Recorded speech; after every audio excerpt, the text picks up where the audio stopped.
Greetings, George Hepworth, Grover Park Consulting. I struggled a little bit over what to call this session.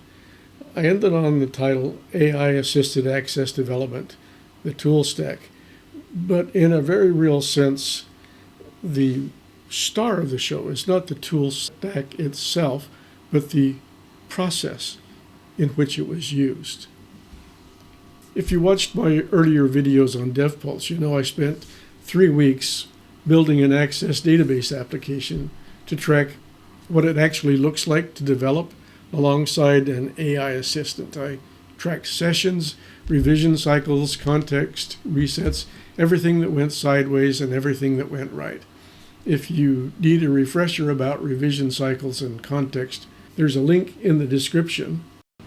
A few people have asked, what tools are you actually using and how do they fit together? There are 5 primary pieces. Claude Code, the AI assistant I used, running in the terminal. It's a CLI, a command line interface. This is where I type prompts and where Claude responds. The AI can read files, it writes code, and it runs shell commands to accomplish tasks I give it. It's not a chat window, it's a development environment. The Access Explorer MCP. An MCP is a Model Context Protocol server. It gives Claude direct access to access databases. Claude can open a database, create forms, inspect schemas, build tables, all through tool calls. I'll show you what that looks like. Access Explorer is a Visual Studio Code implementation of the underlying Unmateria MCP. What that means is a little outside our scope. I'll put links in the description for those who are interested in knowing more. The data lives in a local instance of SQL Server Express. This database runs on my laptop. There's no internet required. For DevPulse, Access is just the front end. DevPulse. This is the Access application Claude Code and I designed and built for tracking the work. Every session, every task, and every revision cycle went into DevPulse. In the demo, I'll show a session record at the end of each step. The 5th main piece is the VCS Joyful Service add-in for Access. Joyful Service is an Access add-in to synchronize Access forms, macros, modules, queries, reports, and more with a version control system. I use Joyful Service in conjunction with GitHub. Again, that process is outside the scope of this demo. If you're interested in knowing more about that, put it in a comment. That's the primary stack. Let's see how I use it. Let's go. I have started Visual Studio Code, started Claude, and set up a new session. The first thing I'm going to do is issue a command to resume our last session. You'll notice that Claude is going through a series of steps defined by this resume command. Claude and I developed this resume command together. It goes to the current work, reads what's there. We're preparing DevPulse launch materials. Project ID is 1002. The last thing we did, our next step up, we are in the filming and upload phase at the point where we're ready to record the on-camera demo. All of this information that you see here was captured at the end of our last previous session. The resume command brings it back so that we can start at a known starting point. A couple of comments about that. It does use tokens to retrieve this information. However, it starts us off at a known point with the appropriate information already loaded. That's a trade-off. We could rebuild that context a bit at a time as we go by asking Claude to find this information, find that information, look here, look there. I think over the long term, the trade-off of using tokens to restore a known state versus using tokens to rebuild a known state, I think it's more expeditious and cheaper to begin from a known state like this. Ping.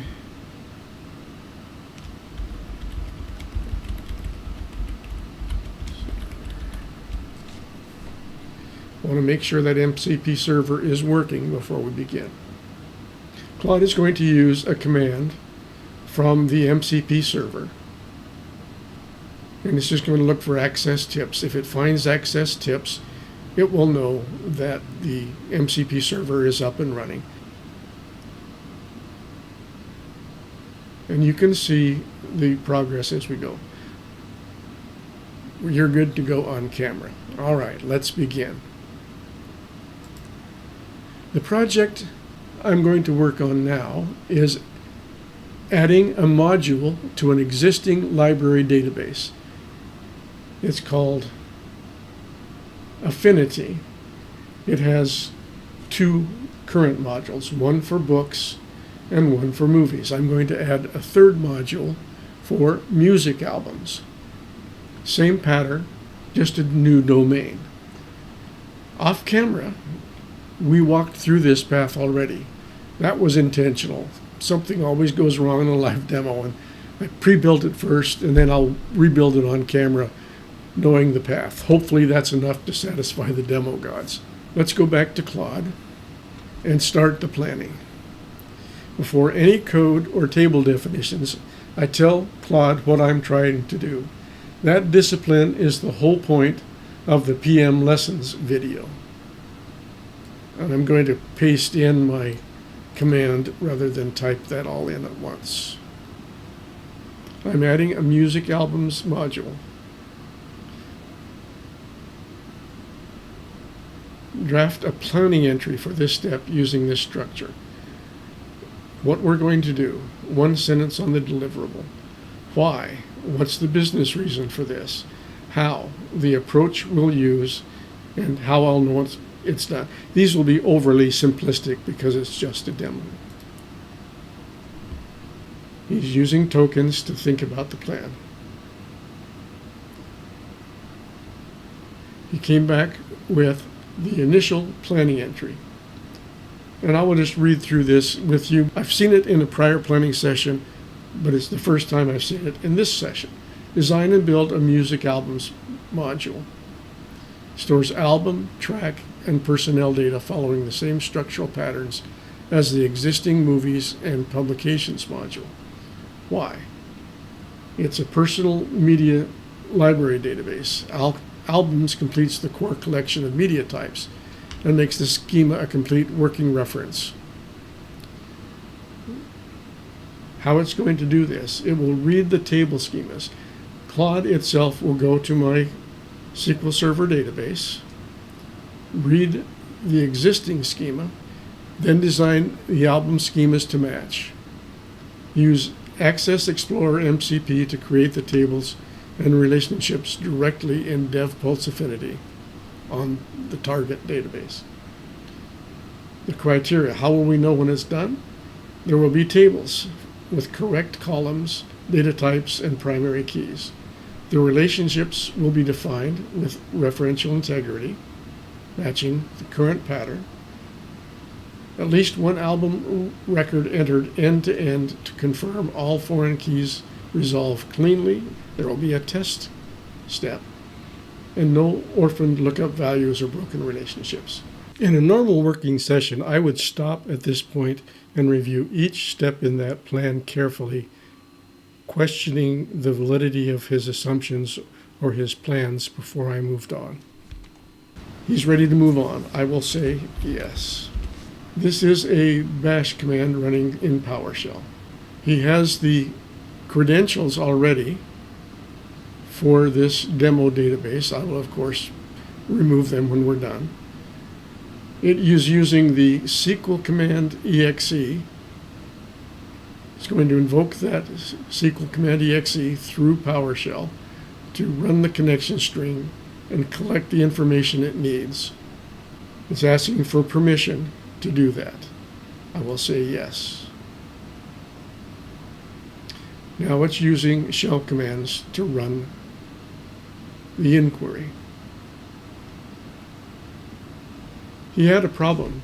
He had to write the results to a text file because the original output was too large for memory. Now he's reading it back. And he's come up with his summary. I'll wait till he's finished and then I'll scroll back to the top. Now at this point, this is where I put my PM hat on and pull it down tight. Everything that he has offered is based on his analysis. It's up to me to ensure that what he has learned from this review is accurate. We have the main entry, table movie or table publication, a junction table. A movie can be in more than one genre, a romance and a comedy, for example. A book can be in more than one genre. In theory, a book could be history and politics. Notice that he is referring to a shared genre ID. There's a table for genres which both books and movies share. I know that because I know the database. There's a personnel junction for movies. It is the people who act or direct or produce the movie. There's a module-specific movie role. In the publications side, there is the creator, that's the author or co-author of a book. The movie roles, the creator role is implicit, and there's no separate role table. Everybody's a co-author. It found a table called transfer, some temporal tables. These are history tables, version history tables. It found common columns in all of my tables. The valid from and valid to relate to the temporal tables, and shared foreign keys. He proposes a schema. It's a closer match than books because both have roles plus genres plus personnel. The main entity, an album ID, and it specifies the data type for each field. It's proposing a new field label for the record label. That'd be Columbia Records, for example. A catalog number, media condition, media type. I'm reading through all these, where in the library, which shelf it's on, how much it's worth, a link to a photo of the cover. Comments, I'm going to have to question him on that. Confidence level, that refers to a process outside the scope of our discussion here. The date captured, and then our access timestamp field, which is required for working with an access front end, and our history tables. These are set up as date time too. It proposes an album genre table. It's cross schema, same lookup as movies and publications. As this our standard fields, the album role, artist, producer, engineer, composer, arranger. These are suggested roles that Claude came up with on his own by virtue of his knowledge of how albums work. And then the personnel, who worked on that album, the artists, well, I'm not sure, I don't see personnel, we're missing personnel. Oh, here we are. There's I don't see the personnel table, but it's referring to a personnel table shared with movies, a track table. He's proposing a track table, which is new. There is no equivalent in other modules.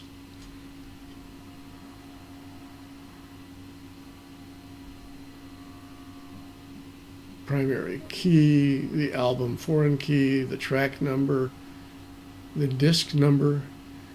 This supports multi-disc albums, the title of the track, the duration in seconds.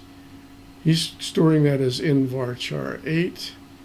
I think that I might want a different data type. I'd probably use small int. He's basing that on a pattern he found in movies, which is not applicable, because in movies the runtime can be expressed as number of minutes, like 120 minutes, or it can be expressed as 1 hour and 32 minutes. That's why that one is an in varchar, so I'm going to have to correct him here. Genre and personnel ID are both shared lookups, and it goes into the cross-schema discussion. And I won't read this for you, I'll just allow you time to read it yourself. I'm going to say that I want the album rolls after movie.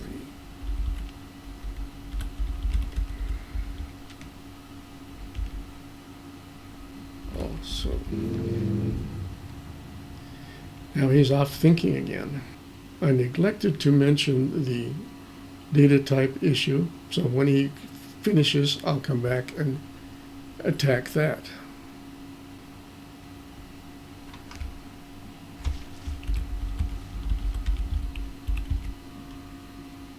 I have to scroll back to up to my fields. Table right. Yeah.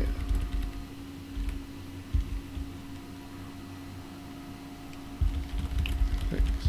Okay.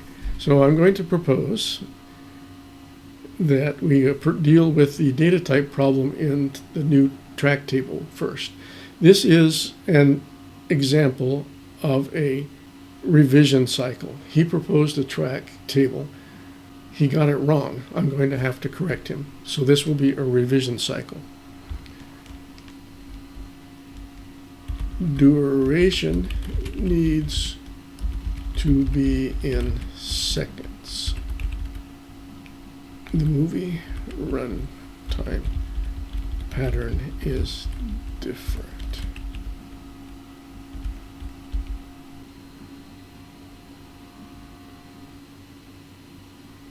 Okay. Also, in table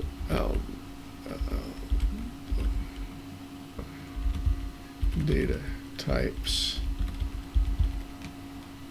that doesn't work. That should be enough. Now he will go off and make his revision.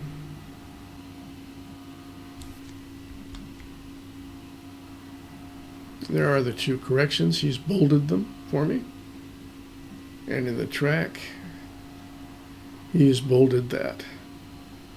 Okay. Looks good.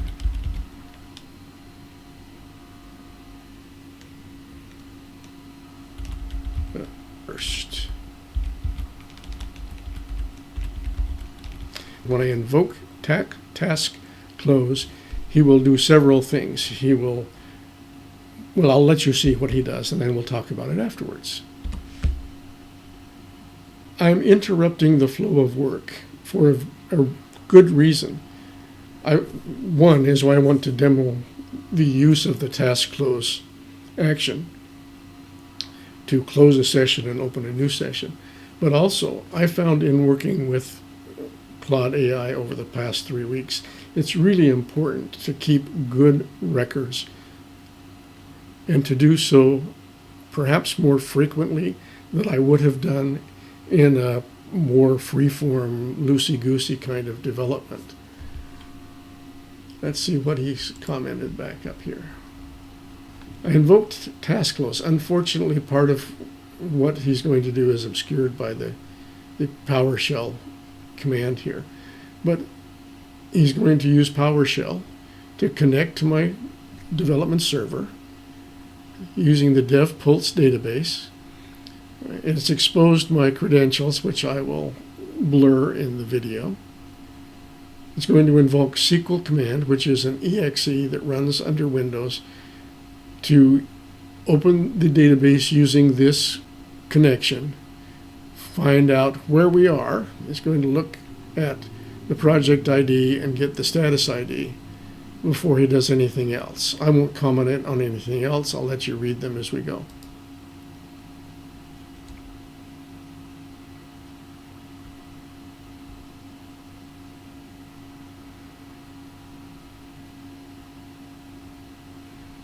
He found the table. He's reading from the table.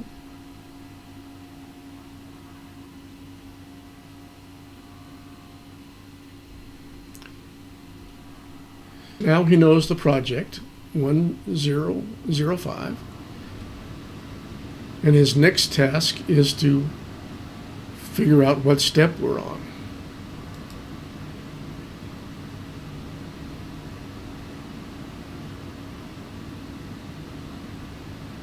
He's read the step and he knows the status.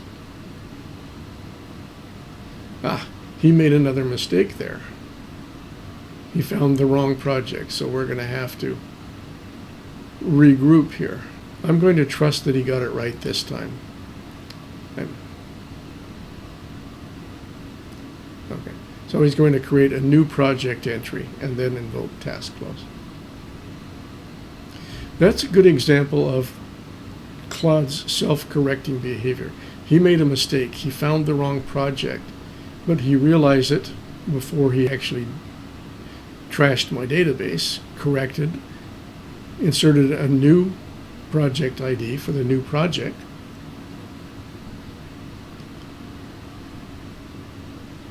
And I'm just going to trust that he's doing the correct action from here on in the interest of moving the demo along. It's already taking way too long. So now he's ready to insert the new project with its notes. The project is being inserted into the database. His next step is to look up values that he needs.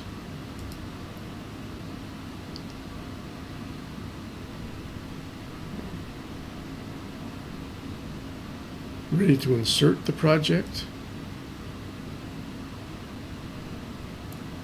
Now that he has the project he needs, he can continue invoking task close. Again, pointing out the self-correcting path he chose to solve a problem. I told him to close a task prior to having the project set up for it. In order to complete that task close, he went ahead and created the new project with all the details. Claude is going to handle the next step as a transaction. He's going to create a new step with the values, and then he's going to insert a new session, the work we just completed. This will be done as a transaction into the SQL Server database.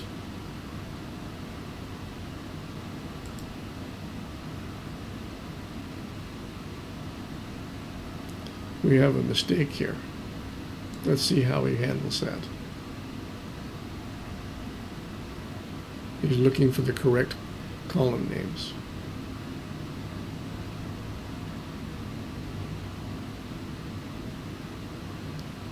He's querying the database for the correct column names for the step table. He's doing the same for the session columns. Now he's ready to go. He's got the correct names. He's verifying that his data is correct. So now the records are inserted into the database. His next step is to look at the current work, write the additions to that current work, where you can see on the right, he's adding a reference to this new project. This is in our memory so that when he returns to a new session, after this session is closed, he will know where to pick up the next step. So I'm going to allow him to update our work.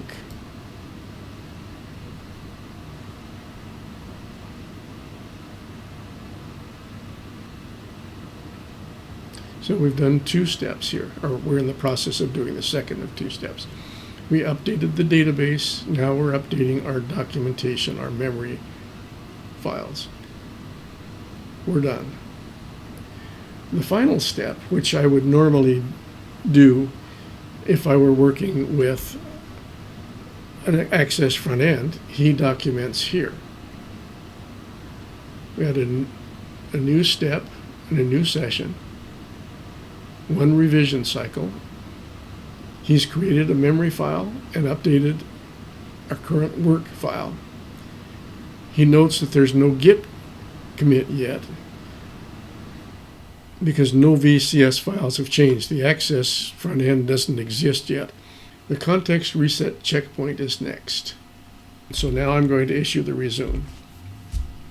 And he's, again, looking at the current work that he just wrote and the Project Affinity album that he just wrote. He's using those 2 files to restore context. Now, if you could pretend that there was a period of an hour or a day between the previous session and this session where I issued the resume.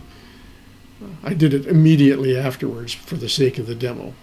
But as you can see, having that process allows us to resume work very quickly, pulling up the relevant information, and we're ready to go. I'm going to go ahead with this next step, build the albums, off camera. When he's done, I'll come back and show you the completed tables. I apologize for leaving that out. The video was already way too long. The tables are built in the SQL Server database. And then he mentions something that he did not know beforehand about the schema. And that was the reason for an error he encountered. That's another honest revision cycle. He's ready to move on to albums 3, create the ACCDB and link the front ends via Access Explorer. Before we do that, I want to open the database, DevPulse Infinity.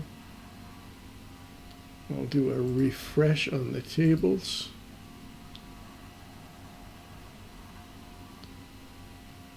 He's made another mistake, which I'm not going to correct now. He put these tables into the DBO schema. This was an oversight on my part, partly due to the fact that this is a live demo and I didn't take time to review it carefully. But he did create the tables.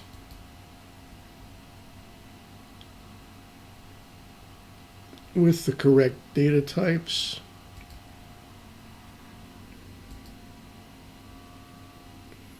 Primary and foreign keys and so on. We're ready to move on.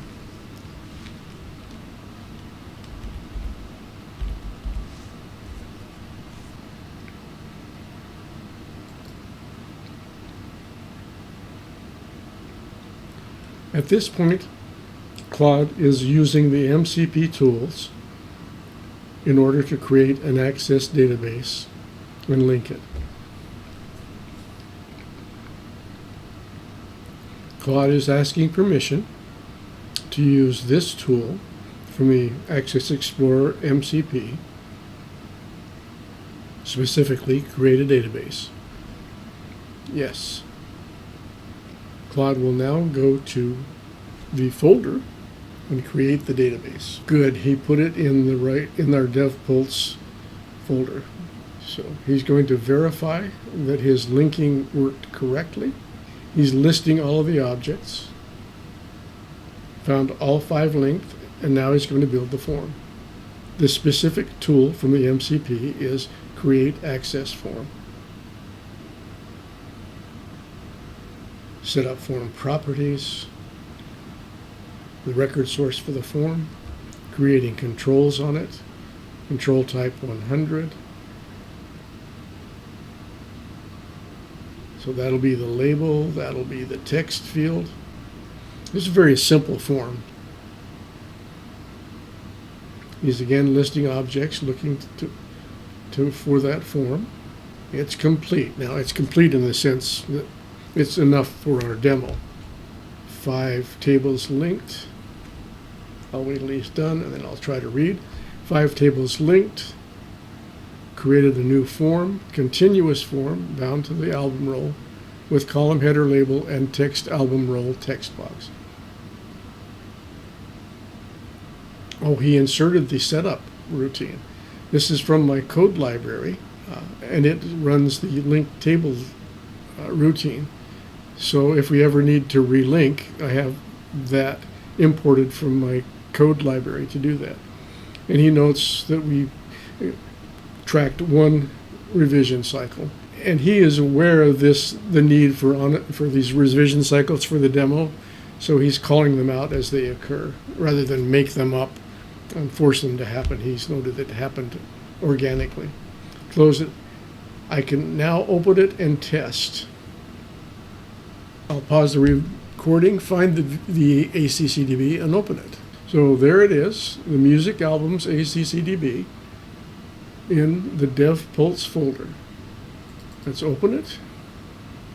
And you're seeing it for the first time at exactly the same moment I'm seeing it for the first time.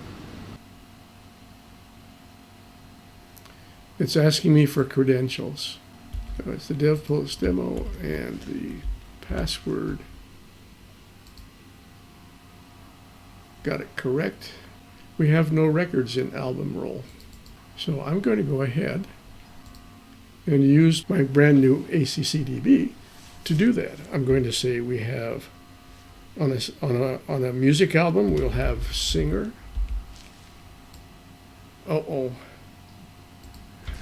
Claude is very good at some things and not so great at other things. He has this tendency to create continuous view forms with gigantic detail sections.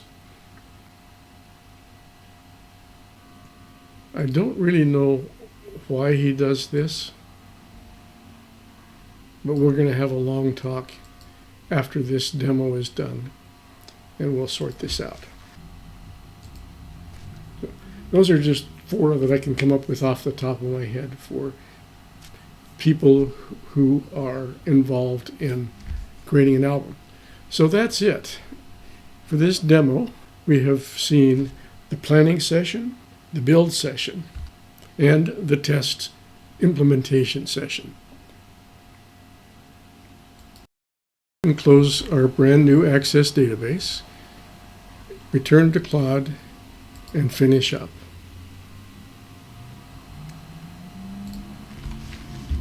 Looks good.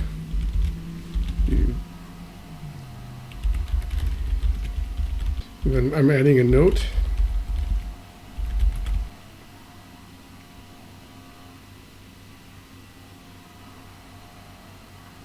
Now he's going to go and look at it.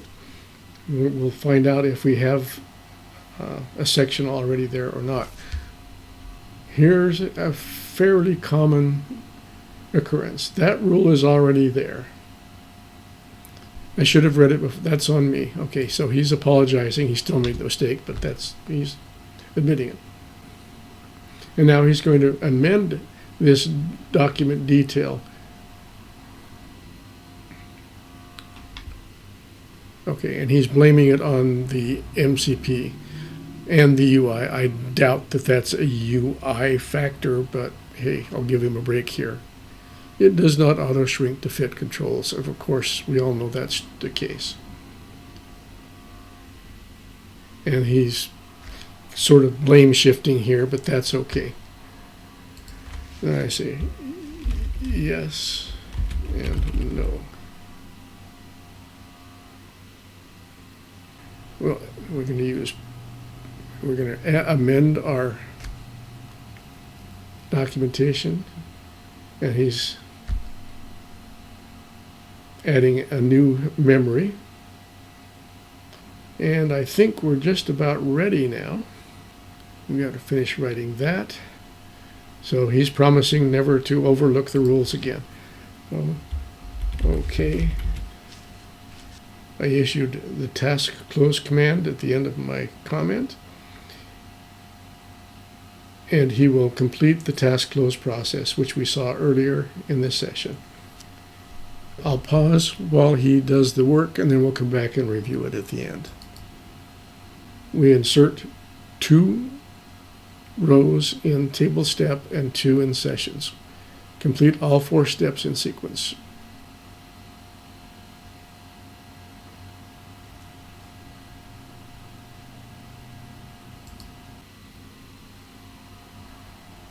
He's going to verify that the records he wrote are there. Now he is updating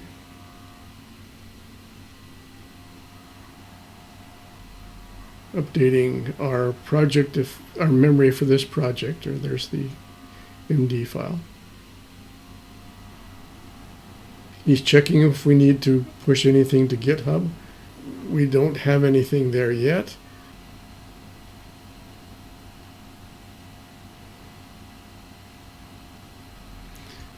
Oh, he's going to add music, albums, ACGDB, and Affinity backup to the git ignore. Those don't get backed up. The binaries don't get backed up. I'll wait till he's done before I send another command, but I'll queue it up. So it's updating our current work. So when we resume in our next session, it'll know where we left off.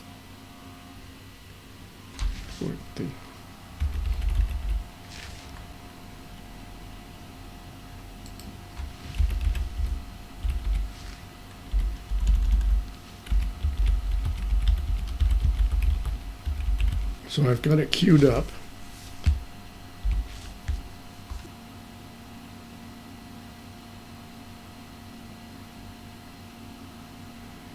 And you can see some of the notes that he is taking in our current work. Again, the time and tokens we use creating these memories are well worthwhile, in my opinion. It's invaluable to have something to go back to. Actually, I'm going to do this. I'm going to make before I tell him that, so that he can immediately run after it.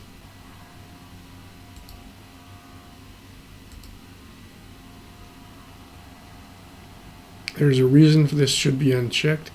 It impacts the way the files are created, and they're much more usable if they're not split. Table data.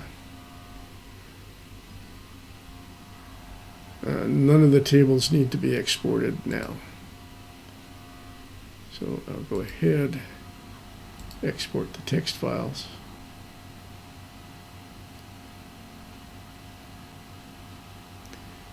This creates the text files.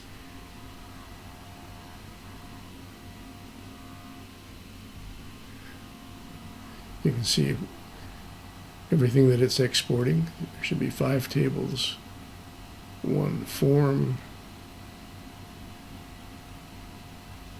Okay, I'm going to close it.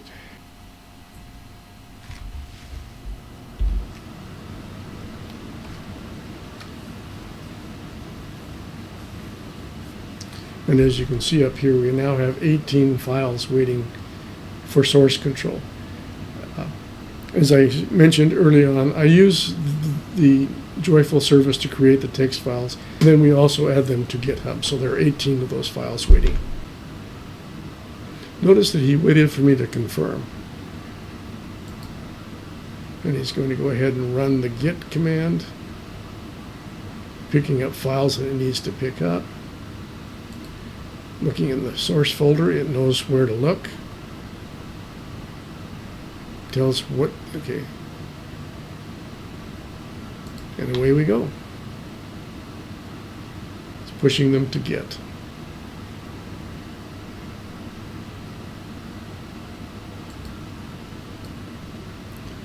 And he's all complete done.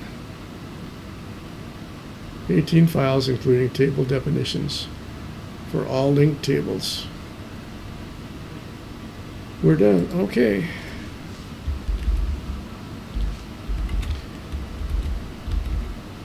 And while I was typing my next prompt, the source control cleared.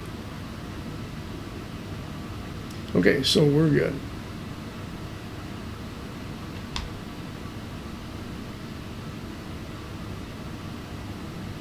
Okay, so he's now correcting it's correcting my oversight. Notice that he calls it a loose end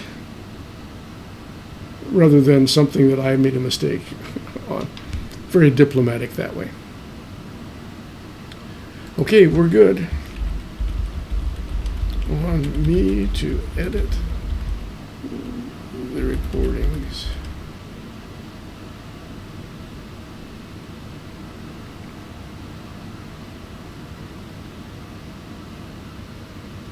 So he's continually keeping our current work marked down up to date. As I've mentioned in previous videos, both of the previous videos, the important part of this is that it always ensures we start a new session with enough information to continue without rebuilding.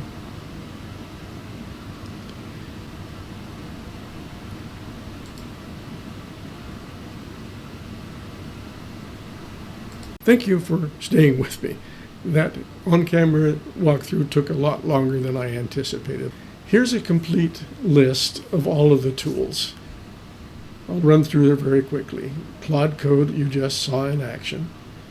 Visual Studio Code, the IDE hosting Claude Code. I like to use Visual Studio Code, although it's not absolutely necessary.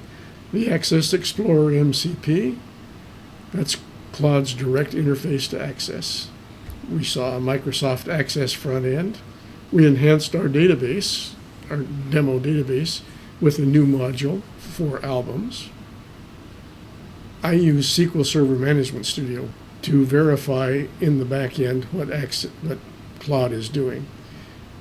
Claude uses PowerShell for scripting and shell operations. Claude also uses the SQL command.exe to update SQL Server tables, and that includes create and maintain and modify SQL Server tables. I use Git and GitHub for version control and distribution. I use Joyful Service, VCS, for the local source export to text files, which are uploaded into Git.